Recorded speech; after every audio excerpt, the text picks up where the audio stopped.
just for starters, what are your thoughts on Brock having the surgery? Knew that was the first question. Knew that was the first question. Yeah.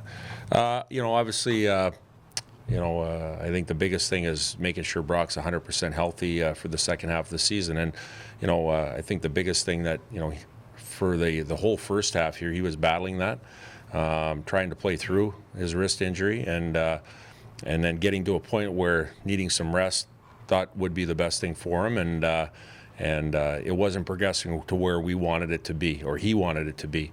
And knowing that we have a break right now where we could rectify that, and a minor surgery is in order to do that. I think it's unfortunate that he doesn't get to play World Juniors because of that, but I think there's a more important focus here as far as getting him to be totally healthy for the second half, where we need to make a push, and he gets to play at 100% healthy basis. Was it something that happened before the year started then?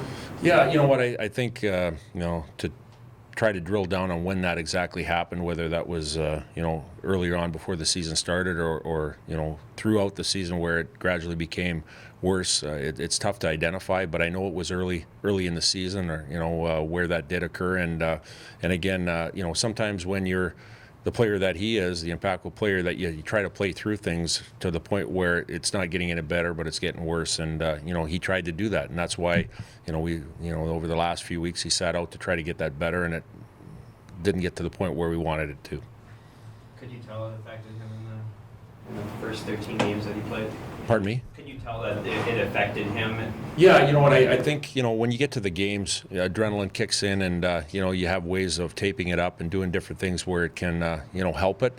But I think the biggest things that you saw is when you get to practice on Monday and Tuesdays, and you get into situations where you have to get better in practice, that it was hurting him. And again, like, you can't go through the year and just play the games. You have to go through and practice too. And the biggest thing for him is that you take a step and then you take a step back, and we want to make sure that he keeps taking steps forward rather than taking steps back. I know the medal games are on the 5th in January. Do you guys, does Tyson fly into Omaha then? Absolutely. We've already drilled on that, and it is what it is as far as, and I'm not going to get into the specifics on the Saturday night game, which surprised all of you. It surprised us, in a couple weeks beforehand. But we're not going to get into that part of it. But all we know is the schedule going forward and the plan for him to come in and play for us in Omaha. Will you play that Friday night game, or is that kind of a decision that you guys will have to make? I've been through it as a player, and when I came back, I played, and you don't have a lot of gas, but you're playing on adrenaline, and that's what he'll do. He'll do whatever it takes to play, and we've already discussed that. So he'll be ready to go. Where was your turn with that? Helsinki, Finland. Okay. Yep. So you had to fly overseas. All the way. Yep. And you know what? I'll tell you what. It's it's something to play for your country, but it's also coming back and playing with the teammates that you already have. And again, there's adrenaline, and you're happy to be back. And you play on adrenaline, and he'll have a great series. What's your schedule here? Do you guys take a week off after the finals here, or how does? Yep. We're going through a normal week here. Our guys, obviously, the mental side of it, of finishing strong, and the academic side with their finals. We're still skating as a team here. We're working out as a team, kind of going through that. We want to, when you have that long a layoff, you don't want to go to your families and kind of rest. You want to take time with your family, but you want to make sure that you try to stay physically sharp, and we want to try to maximize as much time as we can to stay with the mental and the physical side of it. Did you learn some things from Saturday night, lineup wise and unit wise, that you'll be able to use for the Union game, knowing it'll probably be a similar lineup? Yeah, you know what? It will be a similar lineup in the fact, the available players that we'll have.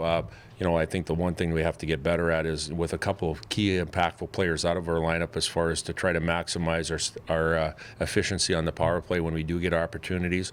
I think, the 5-on-5 units, we're going to go through a couple of things here this week, and then when we get back in that full week of practice of trying to identify that one game that we need to have chemistry within our lines. And again, I think it's I don't think, I know it's going to have to be that next man up mentality of the lineup that we have to go into a place playing against a very good team in Union on the road after a Christmas holiday, of having the mentality of being simple and having a mindset that we had when we went into Madison Square Gardens against Boston College. So, end of the first half, I'm sure you guys have gone back and taken a look at everything that's transpired. Can you give us kind of like a state of the team after the first half of play? You know what? I think, when you look at our record from the start of it, being 5-0 to where we're at now, and we look at our record, we look at our pairwise. We're cognizant of where we are in our standings in the NCHC. Yeah, we want to be better, but we're in a situation where we can improve on that. And the biggest thing for us is not having the big swings in our games from having success, from having not success, and not being even keel in the middle.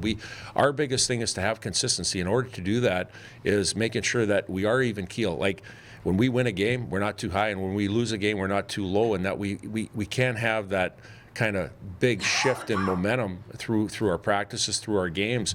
And I think that comes from learning in the first half with our group going forward here. And again, in order for us to have success, we have to make sure that we don't get content with wins, and we have to get better with losses. Are you happy with where the team is at today? The last few weeks have been at least a little bit more of an up for you guys? Yeah, you know what? I wouldn't say happy. I think, we all want to be better. We want to be better as players. We want to be better as coaches. And I think we believe that we've left a little bit on the table in the first half of the season. That's the biggest thing. We all recognize that.